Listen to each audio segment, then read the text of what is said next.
운행원입니다. 보통 제 영상에서는 테이프를 떼는 장면은 간혹 보여드리는데 이렇게 테이프를 붙이는 장면은 잘 안 보여드렸던 것 같습니다. 테이프가 너무 예뻐서 자랑을 하고 싶은 모양입니다.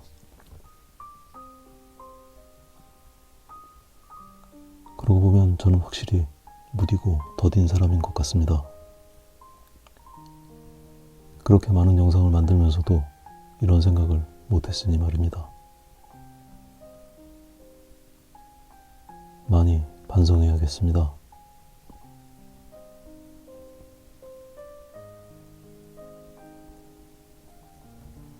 이번 영상은 그냥 아주 평범한 정물을 그려보았습니다. 금속 주전자와 몇 개의 과일 그리고 종이컵이 있는 정물입니다. 요즘은 많이 달라졌지만 예전엔 대학을 들어갈 때 서양학과는 대부분 정물 수채화를 썼습니다. 학교마다 시간도 조금씩 다르고 사용하는 종이의 크기도 다른 경우도 있었지만 대부분 10개 이내의 정물을 놓고 시험을 치르는 게 보통이었습니다.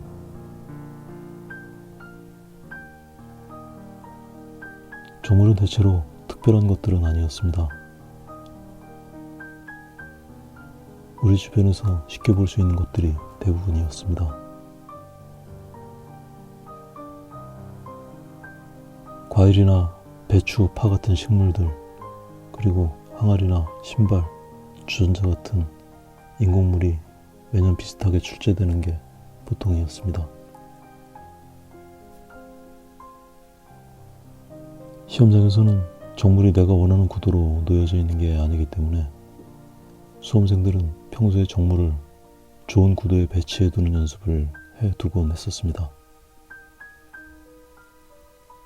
시험장에서 그림을 실패하지 않기 위해서 대부분의 정물은 외워서 그리는 경우도 많았습니다.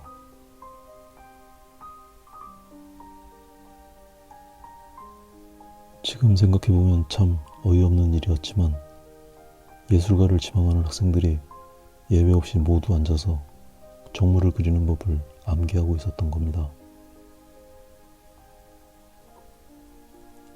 대상을 깊이 있게 관찰하고 자기만의 감각으로 표현하는 미술 지망생의 기본 소양을 만들어가는 게 아니라 실패하지 않는 완성작을 만드는 훈련을 했던 것입니다. 그 나이 무렵은 누구나 흡수력이 왕성할 때라서 그때 습득한 그림을 대하는 태도는 그 이후로도 아주 오랫동안 사고를 지배하는 부작용도 많았습니다. 지금의 미대 입시는 그때보다는 조금 나아졌다는 의견도 많이 있지만 자세히 들여다보면 아직도 개선해야 할 부분들이 많은 것 같습니다.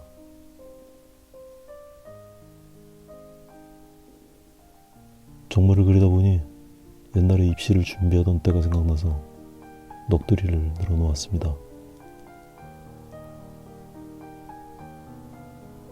아마도 제 기억에는 그 선발 방식에 대한 부정적인 면들이 많이 남아있나 봅니다.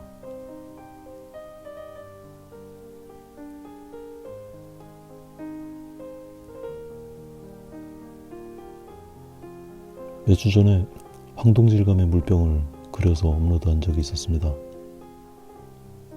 금속 질감의 특징과 표현하는 방법에 대한 설명을 위해서 제작한 영상이었습니다. 이 그림은 그 영상을 응용해 본다는 생각으로 준비하게 되었습니다.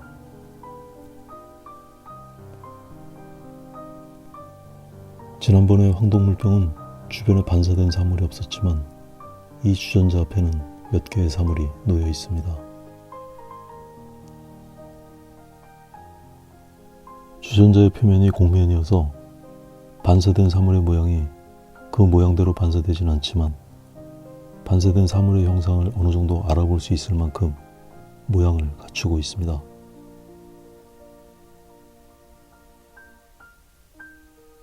이런 질감은 주변의 사물과 빛을 반사하는 현상을 잘 표현하면 질감에 도움이 됩니다. 곡면을 따라 변형되는 형상들을 주의 깊게 표현해 줍니다. 오른쪽에서 비쳐 들어온 빛의 표현도 중요합니다.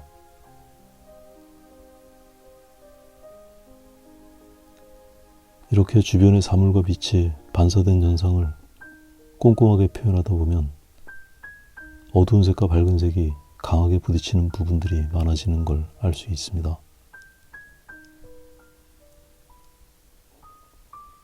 이런 강한 대비가 일어나면서 우리의 눈은 반짝이는 질감을 느끼게 됩니다.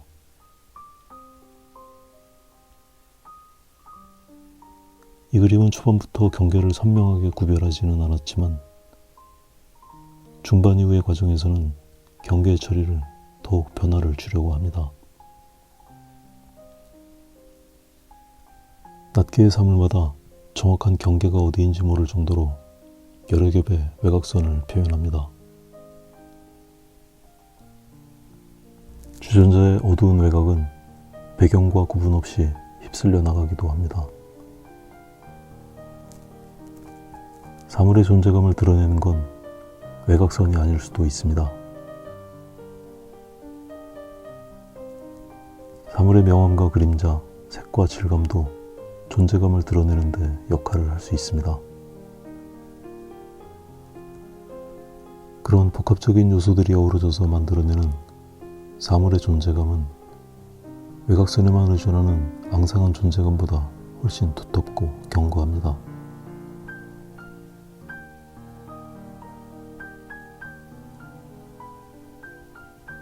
그림은 이제 마무리 과정입니다. 마무리 과정에서는 대체로 손이 한 군데에 머무르는 경우가 별로 없습니다. 그림 전체에서 상대적으로 미흡한 부분들을 찾아서 보완하는 과정이기 때문입니다.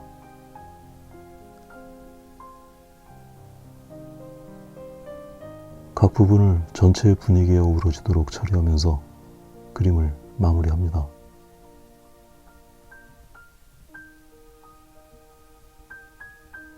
오늘은 여기까지 하겠습니다.